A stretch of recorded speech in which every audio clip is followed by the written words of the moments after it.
Assalamu alaikum and hello everyone. Welcome in lecture 45.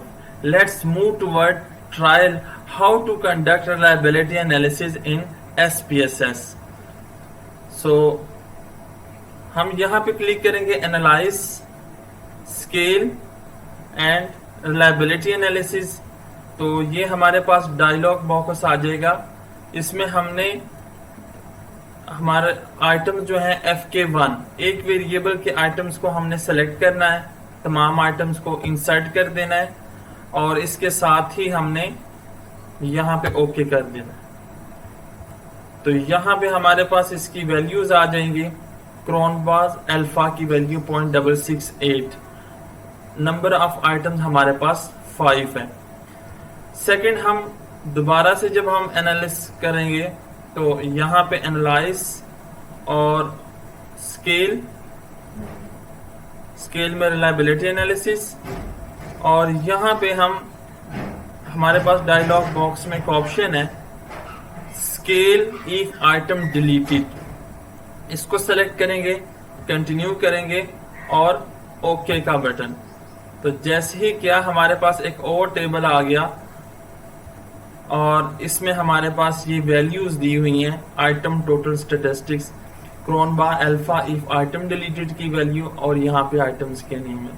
तो इनकी आज हम इंटरप्रिटेशन सीखेंगे और रिलायबिलिटी एनालिसिस में कौन कौन से कॉन्सेप्ट्स हैं जिसका हमें पता होना जरूरी है। तो मूव करते हैं अपने टॉपिक की तरफ। What is reliability? Quality of research की जांच के लिए रिलायबिलिटी के कॉन्सेप्ट का होना बहुत जरूरी है, क्योंकि रिलायबिलिटी कॉन्सेप्ट एग्जामिन करता है कि किस तरीके से एक मेथड कंसिस्टेंट बेस के ऊपर किसी चीज को मेजर करता है। तो रिलायबिलिटी के लिए same circumstances plus same results अगर हो तो इट्स मीन कि measurement is reliable. So consistency of measurement को हम क्या कहते हैं? रिलायबिलिटी कहते हैं। रिलायबिलिटी के लिए जरूरी नहीं कि टेस्ट जो है वो वैलिड भी हो। हाँ, अलबत्ता वो टेस्ट जो कि वैलिड हैं वो रिलायबल होना जरूरी है, मस्ट है। इसको हम एक एग्जाम्पल से ज्यादा बेटर वे से आप अंडरस्टैंड कर पाएंगे कि अगर एक कप आप 3 टाइम्स आप उसमें राइस डालें तो उसके जो रिजल्ट्स हैं वो सेम होंगे, क्योंकि जो रिजल्ट्स हैं वो रिलायबल आप इसको कह सकते हैं और मेजरमेंट भी ठीक है। इसी तरीके से अगर हम एक क्लॉक जो है उसको सेट करते हैं 7:30 के ऊपर और उसका जो अलार्म है, जो बेल है, वो 8 o'clock के ऊपर उसका बज रहा है, तो it's mean her morning 8 o'clock के ऊपर उसकी बेल की जब घंटी की आवाज सुनाई देगी, तो इससे हम ये तो कह सकते हैं कि ये रिलायबल है, लेकिन ना ये वैलिड नहीं है, क्योंकि हमने सेट 7:30 पे किया था। तो इट्स मीन कि उसको यानी क्लॉक का जो अलार्म है वो भी 7:30 के ऊपर उसका बेल बजना चाहिए था। Types of reliability, internal consistency में हम टेस्ट के अंदर आइटम्स के दरमियान को रिलेशनशिप को एग्जामिन करते हैं और चेक करते हैं कि आया मल्टी आइटम्स के दरमियान, यानी मुख्तलिफ आइटम्स जिसके थ्रू हम वेरिएबल को मेजर करते हैं, उनके दरमियान कोरिलेशन मौजूद है या नहीं। अगर उनके दरमियान वीक कोरिलेशन है, then we remove those items from the data set. इस तरीके से हमारे पास जो मेथड है इंटरनल कंसिस्टेंसी को चेक करने के लिए है, वो मेन 3 मेथड है। First is split half. Split half में हमारे पास जो क्वेश्चन ईयर है उसके हम 2 पोर्शन कर लेते हैं, मीन टू से या इवन ऑड नंबर्स के थ्रू, या फिर हम इस तरीके से कर लेते हैं, कैटेगराइज उसकी बना लेते हैं, कैटेगरीज बना लेते हैं, मतलब कि फर्स्ट 1 से 3 तक, फिर 4 से 6 तक, इस तरीके से हम दो सेपरेट क्वेश्चन बना लेते हैं और बाद में हम रिस्पोंडेंट्स को प्रोवाइड कर देते हैं, उनसे डेटा कलेक्ट कर लेते हैं और उसके बाद फिर हम दोनों क्वेश्चन का कोरिलेशन जो है वो चेक करते हैं। क्रोनबा अल्फा में हम क्या करते हैं, आइटम्स के दरमियान जो है कोरिलेशन को चेक करेंगे, जिसको आज हम सीखेंगे भी SPSS के अंदर। और कंपोजिट रिलायबिलिटी जो कि हम कंफर्मेटरी एनालिसिस के लिए करते हैं, तो इसका मकसद भी इंटरनल कंसिस्टेंसी को चेक करना है। इसके बाद सेकंड जो टाइप है वो कंसिस्टेंट और टाइप और टाइम। इसको हम टेस्ट या रीटेस्ट भी कह देते हैं। जब सेम टेस्ट या रिजल्ट हो प्लस और रिपीटेड और टाइम, ठीक है, एक ही टेस्ट को जब हम कई दफा रिपीट करेंगे और उसके सेम जो फाइंडिंग या रिजल्ट आए, तो इसको हम क्या कहेंगे, टेस्ट रीटेस्ट। थर्ड हमारे पास है कंसिस्टेंसी ऑफ सोर्स या इंटरनल रेटर भी हम इसको कह देते हैं। जब हमारे पास सेम टेस्ट हम लगा रहे हैं और उसके सेम फाइंडिंग हो, लेकिन जो हमारे पास ऑब्जर्वेशन है, लोग हैं, वो डिफरेंट है, तो हम इसको इंटर रेटेड रिलायबिलिटी टेस्ट कहते हैं। इसके बाद पैरेलल फॉर्म भी टाइप है रिलायबिलिटी के डिफरेंट टेस्ट हम लगा देते हैं और सेम मेजरमेंट के लिए, ठीक है, तो इसको हम पैरेलल फॉर्म कहते हैं। अब हम आते हैं थ्रेशोल्ड की तरफ। डिफरेंट रिसर्चर ने इसके डिफरेंट जो है उनका अपना थ्रेशोल्ड उन्होंने जो सर्च किया है, रिसर्च की है इसके ऊपर। तो ये मोस्ट कॉमन थ्रेशोल्ड, यहाँ पे आपको ये वैल्यूज नजर आ रही हैं। तो यहाँ पे आप देख सकते हैं क्रोनबा अल्फा की जो वैल्यूज हैं, if less than 0.5 then unacceptable, 0.5 से 0.6 के दरमियान हो तो पुअर, 0.6 से 0.7 के दरमियान हो तो क्वेश्चनेबल, 0.7 से 0.8 के दरमियान हो तो एक्सेप्टेबल है, 0.8 से 0.9 के दरमियान है तो गुड है, अगर 0.9 से अबव है तो एक्सीलेंट है। अब इसमें डिफरेंट जो रिसर्चर है उनका एक अपना जो है कंक्लूजन है डिफरेंट रिसर्च स्टडीज का। कुछ कह रहे हैं, कुछ की जो फाइंडिंग्स है वो ये है कि अगर 0.5 भी है then it will be acceptable value of the Cronbach alpha. लेकिन जो ये कॉमन है कि यहाँ पे जो मैं आपसे डिस्कस कर रहा हूँ, तो आपने जो भी मतलब कि यूज करना है अपने रिसर्च थीसिस या रिसर्च पेपर के अंदर, तो उसका रेफरेंस जो है वो आप लाजमी ऐड कीजिए। डाटा एनालिसिस को SPSS में कंडक्ट करने से पहले ज़रूरी है कि हमें पता हो कि what is pilot test and what is pilot study. तो पायलट स्टडी एक स्मॉल स्केल प्रिलिमिनरी स्टडी है जो कि हम मेन रिसर्च से पहले कंडक्ट करते हैं।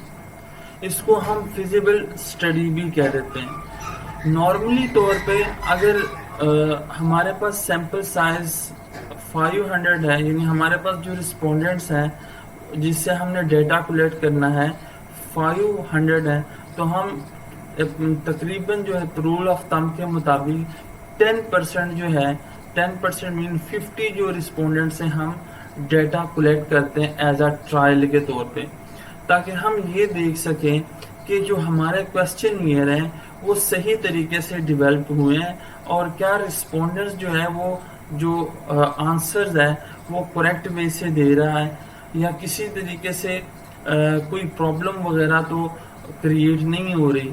तो हम बजाय इसके कि 500 क्वेश्चन ईयर डिस्ट्रीब्यूट करने के बाद, डेटा कलेक्ट करने के बाद हमें प्रॉब्लम का पता चले, हम एज अ ट्रायल के तौर पे यानी 50 रिस्पोंडेंट से को हम क्वेश्चन ईयर प्रोवाइड करते हैं और उनसे डेटा कलेक्ट करते हैं, ताकि हमें अगर कोई प्रॉब्लम वगैरह है तो हम उसको आइडेंटिफाई कर सकें और उसके बाद उसकी प्रॉपर रेक्टिफिकेशन और मेजरमेंट कर सकें। तो इसलिए हम पायलट टेस्ट करते हैं। अब पायलट टेस्ट में क्या होता है, सिंपली दूसरे आसान लफ्जों में मैं आपको समझाता चलूं कि जो सैंपल है उसका हमने 10%, टोटल सैंपल का 10% जो है वो हमने जो क्वेश्चन ईयर है हमारे पास वो 10% में डिस्ट्रीब्यूट करना है और उनसे डाटा ले लेना है, और बाद में लेने के बाद हमने उसकी रिलायबिलिटी को हमने चेक करना है। अगर वो रिलायबल है और वो वैलिड भी है, इट्स मीन कि हम अब और क्वेश्चन जो है वो डिस्ट्रीब्यूट कर सकते हैं और डेटा कलेक्ट कर सकते हैं। अदरवाइज अगर कोई प्रॉब्लम है तो हम उसको क्या करते हैं, उसकी मेजरमेंट कर लेते हैं, ठीक है। इसके अलावा इसके और भी बहुत से फायदे हैं, जैसे कि आपको यहाँ पे रेड में शो हो रहा है, टू चेक द फिजिबिलिटी और इम्प्रूव द रिसर्च डिज़ाइन। अगर हमारे रिसर्च डिज़ाइन में कोई प्रॉब्लम है, ठीक है, तो हम पायलट के टेस्ट के थ्रू इसमें इम्प्रूवमेंट ला सकते हैं। To identify the issues or abstract obstacles that may arise. इसी तरह के कोई प्रॉब्लम्स हैं, इश्यूज हैं, तो हम उसको क्या कर सकते हैं, आइडेंटिफाई कर सकते हैं और उसको रिमूव कर सकते हैं। Identify the problem in the sampling. अगर सैम्पलिंग में कोई प्रॉब्लम है तो हम उसको भी आइडेंटिफाई कर सकते हैं, और हम अपनी एफिशिएंसी को भी देख सकते हैं कि हमारा जो चेक कर सकते हैं कि हमारा टाइम और कॉस्ट कितना इसके ऊपर लग सकता है पायलट स्टडी के थ्रू। एट द एंड के ऊपर हमारे पास जो रिजल्ट होते हैं पायलट स्टडी के, then we use to make a decision not to proceed with a full scale study. यानी हम एज अ ट्रायल के तौर पर डिसाइड कर लेते हैं छोटे से सैंपल के थ्रू कि हम, और फिर हम मतलब कि बजाय इसके कि हम होल जो है वो प्रोसेस से गुजरे, मतलब कि होल क्वेश्चन प्रोवाइड कर दें और उसके बाद हमारे पास डेटा आया और फिर हमें पता चले कि हमारा ये वेस्टेज ऑफ टाइम है, तो हमें पहले ही जो है वो पायलट स्टडी से पता चल जाता है कि किस तरीके से हमने जो है वो स्ट्रेटजी बनानी है और किस तरीके से हमने जो क्वेश्चन है उनका जो सही डेटा है वो हमने उसकी पुटिंग करनी है। तो हम अर्लियर जो है वो उसके लिए प्रिपेयर हो जाते हैं अपने रिसर्च डेटा के कलेक्शन के लिए। सेकेंड, एक और जो इम्पोर्टेंट चीज़ है, जब हम पायलट स्टडी करते हैं, पायलट टेस्ट लगाते हैं, तो फॉर एग्जांपल अगर हम 500 में से 50 जो रिस्पोंडेंट्स हैं उनको हम क्वेश्चन प्रोवाइड करते हैं, उनसे हम डेटा कलेक्ट करते हैं, तो सेकेंड टाइम जब हम दोबारा से टेस्ट करने जा रहे हैं तो हम उन ऑब्जर्वेशन से, यानी उन रिस्पोंडेंट्स को हम दोबारा वो क्वेश्चन प्रोवाइड नहीं करते, उनसे हम डेटा कलेक्ट नहीं करते, क्योंकि ऑलरेडी उनके पास उस चीज़ की जो क्वेश्चंस हैं उनकी इंफॉर्मेशन ऑलरेडी मौजूद होती है। Now we move toward the SPSS, how to conduct the reliability analysis in SPSS। तो ये हमारे पास, हम फर्स्ट के ऊपर यहाँ पे मेन फाइल में से यहाँ पे आप देख सकते हैं हमारे पास जो 60 रिस्पोंडेंट्स हैं, मतलब कि हमने इसका पायलट टेस्ट के तौर पे हम उसकी फर्स्ट रिलायबिलिटी चेक करते हैं, और जब हमारे पास फर्स्ट 60 यहाँ पे हमने एज एग्जांपल के तौर पे यहाँ पे हम उसकी रिलायबिलिटी चेक करेंगे, तो आफ्टर रिलायबिलिटी देखने के बाद अगर हर तमाम चीज़ें जो एक्यूरेट हैं, तब हम फुल डेटा जो हमारे पास कलेक्ट हमने किया होता है हम उसके ऊपर फिर इसी वे से, इसी तरतीब से ये तमाम जो एनालिसिस है उसको इम्प्लीमेंट करते हैं। तो यहाँ पे हमारे पास 60 जो हैं वो रिस्पोंडेंट्स हैं, इसका पायलट टेस्ट में हम रिलायबिलिटी एनालिसिस को कंडक्ट करते हैं। तो यहाँ पे एनालाइज के ऊपर क्लिक किया और एनालाइज में यहाँ पे स्केल और रिलायबिलिटी एनालिसिस, तो ये हमारे पास एक डायलॉग बॉक्स है। यहाँ पे हमने वेरिएबल के आइटम्स, ठीक है, जिससे मेजर किए जाते हैं, तो FK को सेलेक्ट किया, शिफ्ट को प्रेस रखा और FK5 और इंसर्ट कर दिया यहाँ पे। अब यहाँ पे जो मेथड है ये अल्फा का है। स्टैटिस्टिक्स में हम यहाँ पे देख रहे हैं, यहाँ पे हमने सेलेक्ट करना है scale if item deleted, select किया और इसके बाद कंटिन्यू और ओके। तो ये हमारे पास जो है, ये हमारे पास टेबल आ गया रिलायबिलिटी का, स्टैटिस्टिक्स का। तो यहाँ पे जो है 0.641 है और जो नंबर ऑफ आइटम्स है ये 5 है, जो कि हमें यहाँ पे क्रोनबा अल्फा की वैल्यू बता रहा है। तो इसका मतलब है ये क्वेश्चन जो हमने ये 0.641 है, तो इट्स मीन इसकी वैल्यू जो है ये 7 से कम है। तो हम इसको किस तरीके से इंक्रीज कर सकते हैं, आज हम इसको ज़रा देखते हैं। अब यहाँ पे आप देख सकते हैं क्रोनबा अल्फा इफ आइटम डिलीटेड। इसका क्या मतलब है? इट्स मीन कि अगर फॉर एग्जांपल अगर आप FK1 के आइटम्स को रिमूव कर दें तो आपके पास जो वैल्यूज है क्रोनबा अल्फा की वो 0.556 हो जाएगी। अगर आप FK2 को रिमूव करेंगे तो ये आपके पास इतनी हो जाएगी। तो यहाँ पे आप देख सकते हैं कि किसी भी अगर हम आइटम्स को रिमूव करते हैं तो उसकी जो वैल्यू है 0.641 से जो है वो कम ही है, ठीक है। तो इसलिए हम यहाँ पे किसी भी आइटम्स को जो है वो रिमूव नहीं करेंगे, ठीक है। इस तरह हम मूव करते हैं एक दोबारा से एक और वेरिएबल्स के आइटम्स को हम लेते हैं। यहाँ पे आपने स्केल पे, ठीक है, और रिलायबिलिटी एनालिसिस। अब यहाँ पे रीसेट कर लेते हैं डायलॉग बॉक्स को, ठीक है, और यहाँ पे हम IS के आइटम है, ठीक है। तो IS के आइटम को सेलेक्ट किया, ये IS 12 तक, और इसको इंसर्ट किया। यहाँ पे scale if the item deleted, continue, और अल्फा का मेथड है, और ओके कर दिया। तो ये हमारे पास एक और टेबल आ गया, ठीक है। तो इसी तरीके से आप यहाँ पे देख सकते हैं इसकी जो वैल्यू है हमारे पास ये 0.607 है, ठीक है। तो और नंबर ऑफ आइटम हमारे पास 12 है। तो आइटम डिलीटेड में हम यहाँ पे देखते हैं, यहाँ पे अगर हम ये वाला IS12 अगर ये आइटम हम रिमूव कर दें तो हमारे पास जो क्रोनबा अल्फा की वैल्यू है ये 0.656 हो जाएगी। अभी हमारे पास 0.607 है, तो हम इसको रिमूव करते हैं। इसके बाद फिर हम देखते हैं इसकी वैल्यू कितनी होती है, ठीक है। तो एनालाइज, और यहाँ पे स्केल और रिलायबिलिटी। अब यहाँ पे हमारे पास ये डायलॉग बॉक्स है, हम इसमें से रिमूव कर देंगे IS12 को।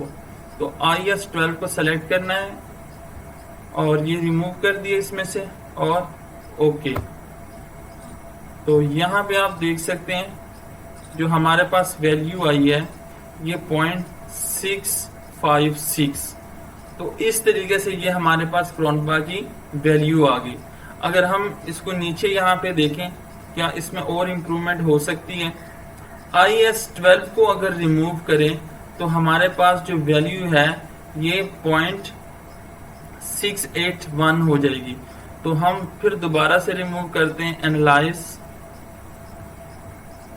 एनालाइज स्केल और रिलायबिलिटी एनालिसिस के ऑप्शंस को, और यहाँ पे आप देख सकते हैं हमारे पास जो है IS11 इसको हमने रिमूव किया और ओके।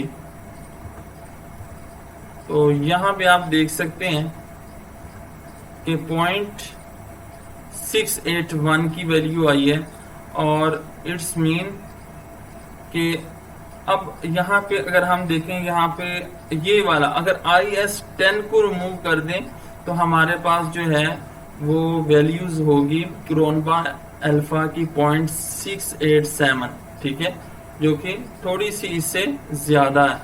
तो हम IS10 को रिमूव करते हैं इस तरीके से, और ये हम जाएंगे स्केल और रिलायबिलिटी एनालिसिस के ऊपर, और इस डायलॉग बॉक्स के अंदर यहाँ पे IS10 को सेलेक्ट किया इस तरफ, और ये ओके। तो आप यहाँ पे देख सकते हैं ये आपके पास जो वैल्यू है ये 0.687 हो गई है। इट्स मीन कि यहाँ पे आप देख सकते हैं यहाँ पे कोई भी वैल्यू जो है वो इससे ज्यादा नहीं है। तो हम यहाँ तक जो है इसकी मैक्सिमम जो क्रोनबा अल्फा की जो वैल्यू है यहाँ तक हो सकती है। तो इस तरीके से हमें पता चलता है कि हम किस तरीके से रिलायबिलिटी पायलट टेस्ट के थ्रू मतलब कि हम एक सैंपल जो ट्रायल को सेलेक्ट करके हम उसकी रिलायबिलिटी को एग्जामिन कर सकते हैं। और उसके बाद जो हमारे पास टेस्ट है, ठीक है, जो होल डेटा जितना भी है 40, 400, 600, 1000 जो भी हमारे ऑब्जर्वेशन उसका डेटा हम जब कलेक्ट कर लेते हैं तो फिर उसके ऊपर हम सेम यही टेस्ट लगाते हैं।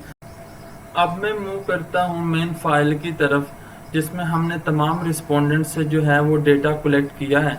तो हम उसका रिलायबिलिटी एनालिसिस करते हैं। तो एनालाइज पे क्लिक किया, स्केल, सेम प्रोसीजर है, रिलायबिलिटी एनालिसिस। तो ये हमारे पास डायलॉग बॉक्स जो है ये ओपन हो गया। इसमें हमने अब सेलेक्ट करना है जो हमारे पास किसी भी वेरिएबल के आप आइटम सेलेक्ट कर सकते हैं। तो मैं यहाँ पे अब कर रहा हूँ SB1 और शिफ्ट को आपने प्रेस रखना है और SB8 ये आपके सेलेक्ट आपने करना है और इसमें इंसर्ट कर दिया। और स्टैटिस्टिक्स में scale if item deleted, continue और ओके, ठीक है। तो यहाँ पे आप देख सकते हैं ये हमारे पास वैल्यू आ गई है होल डेटा की। हमारे जो केस प्रोसेसिंग समरी है यहाँ पे हमारे पास नंबर है 100% है। क्रोनबा अल्फा की वैल्यू 0.781 है, ठीक है, जो कि एक्सेप्टेबल वैल्यूज है। नंबर ऑफ आइटम्स हमारे पास 8 है, यहाँ पे शो हो रहे हैं। तो आप इस टेबल को भी देख सकते हैं। यहाँ पे आप SB1, SB2 और SB8 तक हमारे पास आइटम्स हैं। और यहाँ पे आप चेक कर सकते हैं कि जो maximum value combination of all these items जो है ये 0.781 है, जो कि इस टेबल में तमाम वैल्यू से ज़्यादा है। तो इट्स मीन कि हमें अब यहाँ से कोई आइटम्स रिमूव करने की ज़रूरत नहीं है। कुछ स्टूडेंट कहते हैं कि अगर वैल्यू जो है ये 0.8 से अबव हो जाए तो इट्स मीन कि यहाँ पे बायसनेस है। तो मे बी हमारे पास जो वैल्यूज हैं अगर 7 से अबव हो तो फिर जब हम इसका एवरेज कोवेरियंस हम निकालते हैं या एवरेज एक्सट्रैक्शन या दूसरे अदर मेथड हम डिस्क्रिमिनेंट वैलिडिटी या कन्वर्जेंट एनर्बिलिटी में जब हम इसका एग्जामिन करते हैं तो तब हमारे वहाँ पे जो रिजल्ट्स हैं वो भी फिर सही आ रहे होते हैं। अगर वैल्यू लेस देन 7 होगी तो फिर जो हमारे पास जो अदर जब हम उसके एनालिसिस करते हैं तो वो रिजल्ट सही नहीं आते। तो इन दिस वे आपके पास जो क्रोनबा अल्फा की जो वैल्यू है ये 0.781 से ज़्यादा होनी चाहिए ताकि आपका जो अदर एनालिसिस जब आप करें तो आपको किसी तरह की डिफ़िकल्टी और परेशानी ना हो। अगर आपको ये वीडियो अच्छी लगे तो प्लीज़ चैनल को लाइक करें, सब्सक्राइब करें और बेल के नोटिफिकेशन के आइकन को दबाएं ताकि आपको नई आने वाली वीडियो मिलती रहे। बहुत डिफ़िकल्ट होता है कि कम टाइम के अंदर लेक्चर को क्विज़ में समाना, लेकिन कोशिश होती है कि आपको कम टाइम के अंदर बहुत से मटेरियल और कॉन्सेप्ट्स आप तक पहुंच सके। तो इसमें बड़ी एफर्ट होती है और मेहनत लगती है। तो प्लीज़ अप्रिशिएट कीजिएगा और मोटिवेट कीजिएगा और लाजमी कमेंट कीजिएगा जब आपको किसी तरह की कोई प्रॉब्लम या इशू हो या कि मतलब कोई आपको टॉपिक या आपको कोर्स के रिलेवेंट किसी कंटेंट के रिलेवेंट कोई भी टॉपिक आपको चाहिए तो कमेंट में मेंशन कीजिएगा।